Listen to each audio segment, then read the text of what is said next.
रोहित शर्मा के रिटायरमेंट की चर्चा एक बार फिर तेज हो गई है, लेकिन इस बार कहानी थोड़ी सी अलग है, क्योंकि सवाल सिर्फ रिटायरमेंट का नहीं है। सवाल है कि क्या रोहित शर्मा ने क्रिकेट से दूर जाने का मन बना लिया है। भारतीय क्रिकेट के पूर्व कप्तान रोहित शर्मा के रिटायरमेंट को लेकर एक बार फिर अटकलें शुरू हो गई हैं। कुछ समय पहले भी ऐसी खबरें आई थी कि रोहित लॉर्ड्स में इंग्लैंड के खिलाफ अपना आखिरी ओडीआई मैच खेलने जा रहे हैं, लेकिन बीसीसीआई सेक्रेटरी देवजीत साहिया ने इन खबरों को साफ तौर पर खारिज कर दिया था।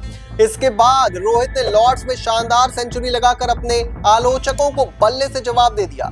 रोहित पहले ही साफ कर चुके हैं कि उनकी नजर 2027 ओडीआई वर्ल्ड कप पर टिकी हुई है, लेकिन अब सोनी नेटवर्क से जुड़ी एक खबर ने एक बार फिर इस पूरी कहानी को नया मोड़ दे दिया है।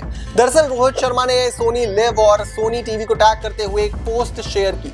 इसके बाद सोनी नेटवर्क की तरफ से भी इसे अपनी सबसे बड़ी एंटरटेनमेंट डेब्यू में से एक बताया गया। अब एक मीडिया रिपोर्ट में दावा किया जा रहा है कि रोहित शर्मा करीब 6 महीने लंबे एक शो को होस्ट कर सकते हैं, जिसका टेलीकास्ट और स्ट्रीमिंग हर सैटरडे और संडे को हो सकता है। यहीं से सवाल उठने लगा कि अगर रोहित इतने लंबे समय तक एक एंटरटेनमेंट शो में व्यस्त रहने वाले हैं, तो क्या वो क्रिकेट के लिए समय निकाल पाएंगे। लेकिन यहाँ एक बात रोहित शर्मा के खिलाफ बिल्कुल नहीं जाती। रोहित शर्मा को पिछले 20 साल से प्रोफेशनल क्रिकेट खेलने का अनुभव है।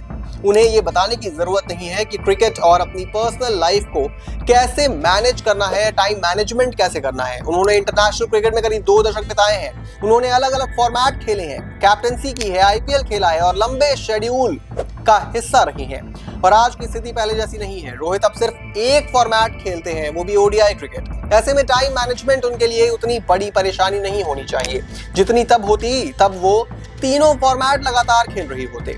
इसके अलावा ओडीआई क्रिकेट में मैचेस की संख्या भी टी20 क्रिकेट के मुकाबले बहुत कम होती है, यानी रोहित को पूरे साल लगातार क्रिकेट खेलने की जरूरत नहीं होगी।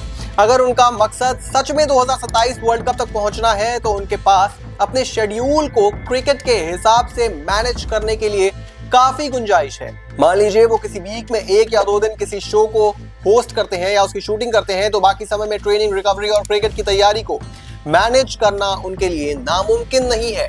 और सबसे बड़ी बात फिटनेस। रोहित अगर 2027 वर्ल्ड कप खेलना चाहते हैं, तो उन्हें अपनी फिटनेस पर काम ही करना होगा।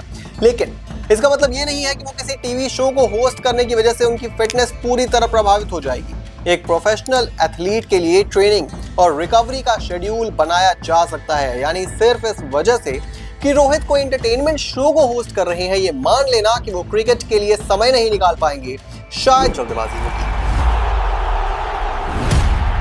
बैट्समैन ने हवा में एक बेहद ऊंचा शॉट खेला। बॉल तेजी से फील्डर की तरफ जा रही है। फील्डर ने कैच लेने की पूरी कोशिश की, लेकिन गेंद हाथ से निकलने लगी और तभी उसने अपनी कैप उतारी और कैप से बॉल को रोक लिया या पकड़ लिया।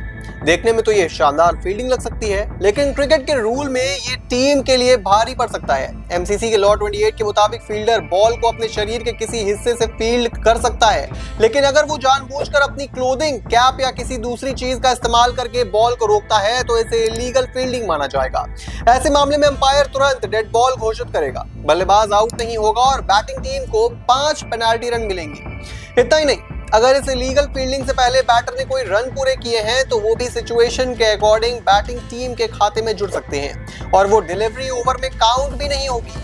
लेकिन यहाँ एक बहुत इंटरेस्टिंग ट्विस्ट है। हर बार कपड़े या कैप का बॉल से कांटेक्ट होना इलीगल नहीं होता। अगर कोई कपड़े या फील्डर से एक्सीडेंटल तरीके से गिर जाती है और बॉल से टकरा जाती है, तो सिर्फ इस वजह से उसे इलीगल फील्डिंग नहीं माना जाता। यानी जानबूझकर कैप को बॉल रोकने के लिए इस्तेमाल करना और एक्सीडेंटली गिरी हुई कैप से बॉल का टकराना, दोनों बिल्कुल अलग सिचुएशन है। और कैच के मामले में भी लॉ 33 कहता है कि फेयर कैच के लिए बॉल को फील्डर के हैंड या हैंड्स में कंट्रोल में आना चाहिए। बॉल का फील्डर की क्लोथिंग में एक्सीडेंटली लॉज होना भी कुछ सिनेरियो में फेयर कैच हो सकता है, लेकिन अगर फील्डर ने अपनी कैप हाथ में लेकर उसे बॉल पकड़ने या रोकने के लिए इस्तेमाल किया, तो वो अपने शरीर के बजाय एक अलग चीज से बॉल फील्ड कर रहा है और यही चीज उसे इलीगल बना देती है। एमसीसी की डेफिनेशन भी साफ करती है कि फील्डर के हाथ में पकड़ी हुई क्लोथिंग या इक्विपमेंट उसके पर्सन का हिस्सा नहीं मानी जाती। इसलिए अगली बार अगर आप मैदान पर किसी फील्डर को कैप उतार कर बॉल के पीछे देखें तो समझ जाइए कि वो सिर्फ एक शानदार कैच की कोशिश नहीं कर रहा, बल्कि अगर उसने जानबूझकर कैप का इस्तेमाल बॉल को फील्ड करने के लिए किया तो अंपायर के सिग्नल के साथ बैटिंग टीम को सीधे 5 रन मिल सकते हैं। यानी क्रिकेट में कभी कभी एक छोटी सी कैप भी मैच के स्कोर बोर्ड पर बड़ा फर्क डाल सकती है।